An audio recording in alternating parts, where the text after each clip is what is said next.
propósito. Amén. Porque el Evangelio no es una institución mundana donde la gente se inscribe en las instituciones y permanece a la institución que pertenece. No, el Evangelio es algo vivo, es algo que se mueve en sí mismo, es algo que tiene vida en sí mismo.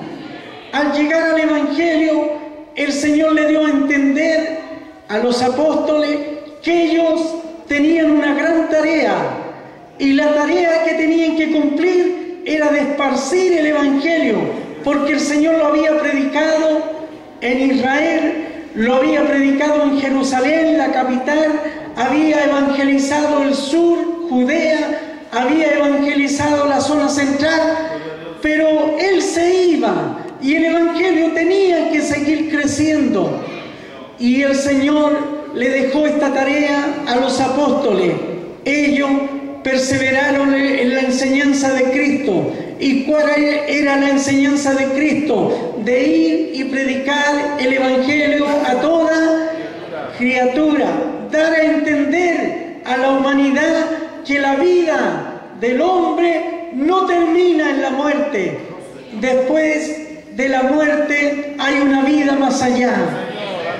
Usted sabe que la mayoría de las personas que no creen en Dios dicen: comamos, divertámonos, porque después de esta vida no hay otra.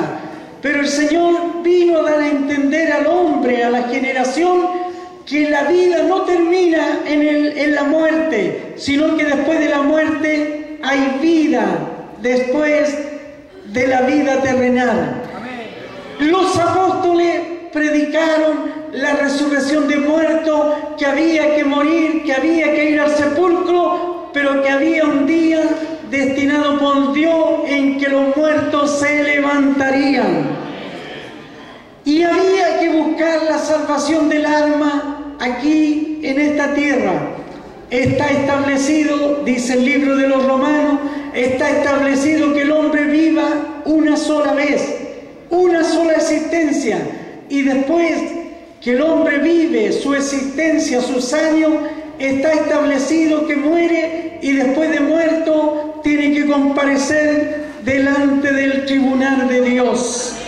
Los apóstoles llevaron esta doctrina, la doctrina de predicar el Evangelio de Jesucristo. Gloria al poder de Dios. Ellos rindieron su vida, fueron por ciudades, fueron por provincias, fueron a otras naciones. Gloria al poder de Dios.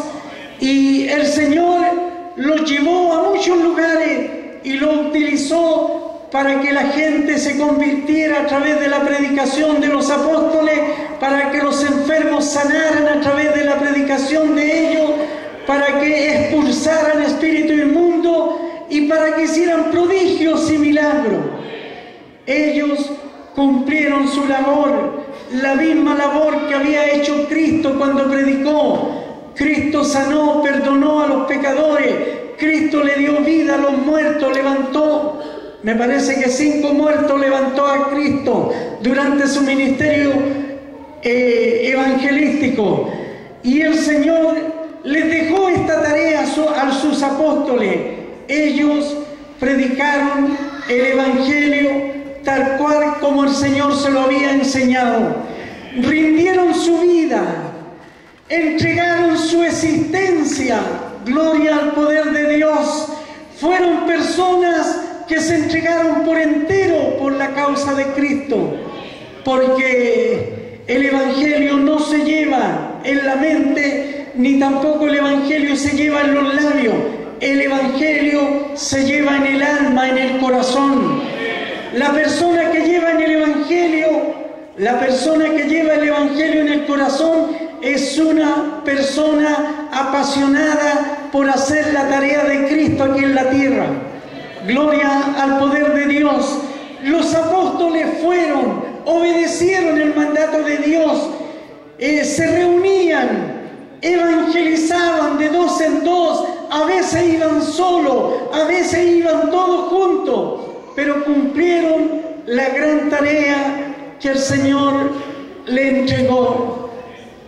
Llegó la hora de su partida, muchos de ellos conocieron la cárcel por causa del Evangelio, fueron encarcelados, fueron vituperados, fueron bajo un sistema de sufrimiento, iban predicando, pero iban sufriendo por causa del Evangelio.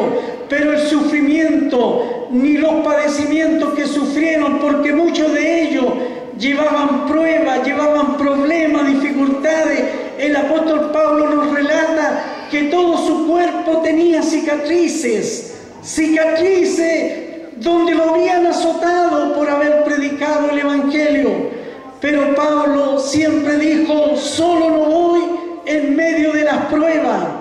Sufrió persecución, sufrió prueba por causa del Evangelio, pero nunca renunció a su Cristo. Aleluya.